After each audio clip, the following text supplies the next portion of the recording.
কাঠগোলা বাগান বাড়ির এইদিকে আপনাদের দেখার শেষ ঠিকানা হচ্ছে জৈন মন্দির। কিন্তু আমরা প্রথম থেকে বলে আসি কাঠগোলা বাগান বাড়ির এরিয়াটা 260 বিঘা। এই মন্দির পর্যন্ত কিন্তু 260 কমপ্লিট নয়, শুধু 60। ফার্স্ট গেট থেকে মন্দির, মন্দিরের পর থেকে আরো 200 বিঘা শুরু। একটা কথা ভাবুন, 60 বিঘা যদি ওখান থেকে এত দূর আনে, তাহলে 200 বিঘা কত দূর যেতে পারে? আরো বিশাল। তাহলে এত বড় সম্পত্তির দলিল একজনের নামে থাকলে স্বাভাবিক জায়গাটা ভেস্ট হয়ে যাবে। তাই এরা জৈন, এটাকে জয়েন্ট ট্রাস্টি বোর্ড দেখভাল করে। কিন্তু 200 বিঘা বর্তমানে জমি কনস্ট্রাকশন ভেঙে গেছে, দেখবেন এই মন্দির পর্যন্তই। এটা জৈন মন্দির, আদিনাথ, পরেশনাথ, মহাবীর, 3টে মূর্তি আছে। প্রথম 23তম 24তম তীর্থঙ্করে। মন্দিরে ঢুকতে গেলে গেটের সামনে জুতো খুলবেন। অনুরোধ এটাই, 3টে মূর্তির কোনো ছবি তুলতে দেয় না। মন্দির থেকে বেরিয়ে সামনের পজিশন থেকে ছবি তোলা শুরু করবেন। ছবি তুলতে তুলতে এই রাস্তা ধরেই বেরাবেন।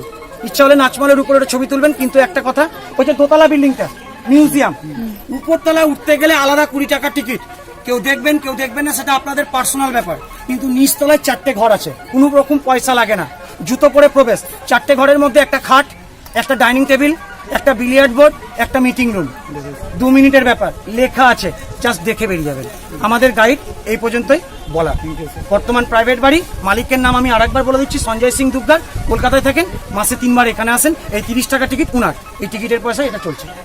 ঠিক আছে, থ্যাংক ইউ ভেরি মাচ। এখানে